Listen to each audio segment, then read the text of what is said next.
ကိုယ့်ရဲ့ဝေချအကောင့်ကိုဖုန်းနောက်တစ်လုံးတော့ပြောင်းတဲ့အခါဒီအချက်တွေမလိုက်နာဘူးဆိုရင်ကိုယ့်ရဲ့ဝေချအကောင့်ကပြတ်သွားနိုင်ပါတယ်ကျွန်တော်ဒီဗီဒီယိုမှာဆောင်းရန်ရှောင်းရန်နီလာများနဲ့ဝေချပြောင်းတဲ့အခါကိုကဖုန်းအဟောင်းထဲမှာအသုံးပြုထားတာနဲ့တပုံစံတဲ့ကျွန်တော်ဖုန်းအသစ်ကိုပြောင်းရှင်းနိုင်တဲ့နီလန်းကိုပြောပြထားပါတယ်မိတ်ဆွေရဲ့ဝေချအကောင့်ကိုလွယ်လွယ်ကူကူနဲ့လုံခြုံအောင်ဖုန်းနောက်တစ်လုံးလို့ပြောင်းရှင်းနိုင်ဖို့အတွက်ကျွန်တော်နဲ့အတူလုပ်ကြည့်ရအောင်ကိုယ့်ရဲ့ဝေချအကောင့်ဟောင်းကိုဖုန်းပြောင်းတာအလွယ်ကူပါတယ်ဒါပေမဲ့ဒီအချက်တွေမသိထားရင်တော့မိတ်ဆွေရဲ့ဝေချအကောင့်ကပြတ်သွားနိုင်ပါတယ်ပထမအဆုံးအနေနဲ့ကိုတုံးထားတဲ့ဝေချအကောင့်ကအကောင့်ဖွင့်ထားတာတက်တာအနည်းဆုံးတစ်လရှိရပါမယ်ဒီလိုတစ်လမပြည့်သေးတဲ့အကောင့်တွေဖုန်းနောက်တစ်လုံးပြောင်းတဲ့အချိန်မှာအကောင့်ကပြတ်သွားတတ်ပါတယ်နောက်တစ်ခုကကိုဖုန်းနောက်တစ်လုံးတို့ဝေချအကောင့်ပြောင်းချင်တဲ့အခါ VPN တွေတုံးလို့မရပါဘူး VPN တွေဖြုတ်ထားရပါမယ်နောက်တစ်ခုကကိုဝေချပြန်အသုံးပြုချင်တဲ့ဖုန်းတွေကဝေချ app ကို update ဖြစ်မဖြစ်စစ်ဆေးကြည့်ရပါမယ်ကဲလို့ကိုပြန်အသုံးပြုမဲ့ဝေချ app က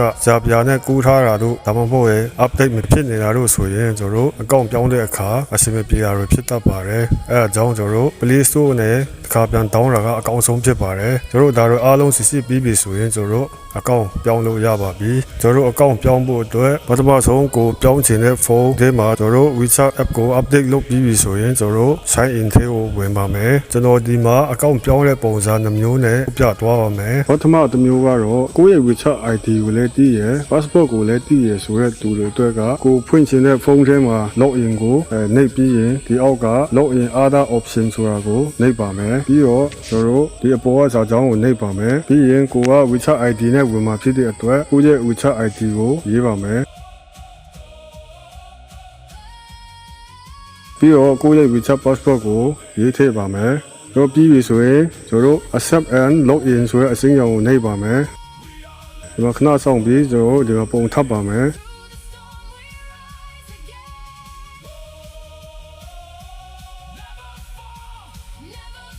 ဒီအစင်းရောက်ရင်ကိုကရွေးချယ်စရာ၄ခုရှိနေတာတွေ့ရတယ်ပထမတစ်ခုကကျွန်တော်ကိုအရင်ကတုံးထားတဲ့ဖုန်းအဟောင်းနဲ့ပဲကျွန်တော်ဝင်မယ်ဆိုပြီးမှရွေးချယ်ရဖြစ်တယ်ဒုတိယတစ်ခုကကိုယ့်ရဲ့ WeChat ဖွင့်ထားတဲ့ဖုန်းကတ်နဲ့ message ပို့ပြီးမှကျွန်တော်ကုတ်တောင်းပြီးမှဝင်နိုင်တဲ့နည်းလမ်းဖြစ်တယ်ပြီးတော့ကျွန်တော်တို့တတိယတစ်ခုကကျွန်တော်တို့တကယ်ချင်း2ယောက်အကူနဲ့ကျွန်တော်ဝင်ရတဲ့ပုံစံဖြစ်တယ်အောက်ဆုံးကဟာကကျွန်တော်တို့ကို link ချိတ်ထားတဲ့ email နဲ့ကျွန်တော်တို့ဝင်ရတဲ့ပုံစံဖြစ်တယ်ပြီးတော့ဒီမှာကဖုန်းအဟောင်းနဲ့ပဲကျွန်တော်တို့ပြန်ဝင်မှာဖြစ်တဲ့အတွက်ပထမဆုံးတစ်ခုကိုကျွန်တော်တို့ရွေးချယ်လိုက်ပါမယ်အဲ့မှာ QR ပေါ်လာပါလိမ့်မယ် QR ပေါ်လာတဲ့အခါကျွန်တော်တို့ကိုအရင်ကတုံးထားတဲ့ဖုန်းနဲ့ကျွန်တော်တို့ scan ဖတ်ပါမယ်ကျွန်တော် scan ဖတ်ဖို့အတွက်ပုံဆုံးကကျွန်တော်တို့အဝိုင်းထဲမှာအပေါင်းလက္ခဏာရှိရဟာကိုကျွန်တော်နှိပ်ပါမယ်ပြီးပြီဆိုရင်ကျွန်တော်တို့အရင်တုံးထားတဲ့ဖုန်းထဲမှာခုလိုတွေ့ရပါလိမ့်မယ်ကျွန်တော်အဲ့ဒါကိုအပေါ်ကအစိမ်းရောင်အလောက်ကိုနှိပ်ပါမယ်နှိပ်ပြီးရင်ကျွန်တော်တို့အောက်က got it ဆိုတာကိုနှိပ်ပါမယ်ဒီအဆင့်ရောက်ရင်ကျွန်တော်တို့ကိုပြန်အသုံးပြုမဲ့ဖုန်းဘက်ကကျွန်တော်တို့ log in ဆိုတာပြန်နှိပ်ပါမယ်ဒီအဆင့်ကကျွန်တော်တို့ကိုယ့်ရဲ့ passport ကို save ထားချင်ရင်ကျွန်တော်တို့ save ဆိုတာနှိပ်ထားလိုက်ရင်အဆင်ပြေပါတယ်ဒါဆိုတော့ကျွန်တော်တို့အကောင့်ပြောင်းတာပြီးပါပြီနောက်တစ်မျိုးကတော့ကိုယ့်ရဲ့ WeChat ဖွင့်ထားတဲ့ဖုန်းနံပါတ်နဲ့ဝင်ရတဲ့ပုံစံဖြစ်ပါတယ်ဒီနည်းလမ်းက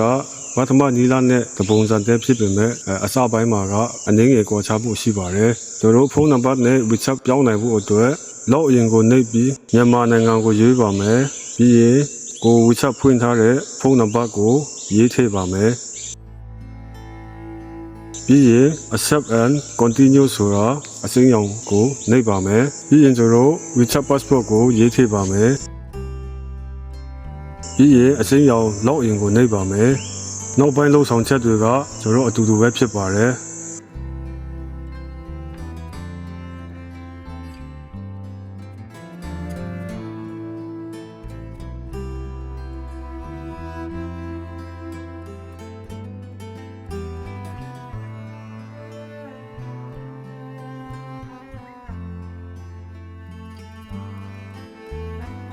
ဖုန်းအဟောင်းကနေကျွန်တော်ဖုန်းအသစ်ထဲကိုကိုယ့်ရဲ့ WeChat အကောင့်ကိုပြောင်းပြီးဆိုရင်ဖုန်းအဟောင်းထဲမှာတုံးထားတဲ့တပုံစံထဲကိုကျွန်တော်ဖုန်းအသစ်ထဲမှာပြောင်းနိုင်ဖို့အတွက်ဖုန်းအဟောင်းထဲကကျွန်တော်အောက်ဆုံးမှာ export chat history ဆိုတာကျွန်တော်ဒီအလေကစာကြောင်းလေးကိုကျွန်တော်နှိပ်လိုက်ပါမယ်နှိပ်ပြီးရင်ကျွန်တော်ခဏလေးစောင့်လိုက်ရင်ကျွန်တော် QR တစ်ခုပေါ်လာပါလိမ့်မယ်ဖုန်းအဟောင်းထဲမှာ QR ပေါ်လာပြီဆိုရင်ကျွန်တော်ကိုပြောင်းထားပြီးတာကိုယ့်ရဲ့ဖုန်းအသစ်ကနေ scan ဖတ်လိုက်ပါမယ်ပေါ်ကအဝိုင်းဆက်အလီမှာပေါင်းလက္ခဏာရှိတဲ့ဟာကိုကျွန်တော်နှိပ်လိုက်ပါမယ်ကျွန်တော် scan ဖတ်လိုက်ပြီးမှခဏစောင့်ပါမယ်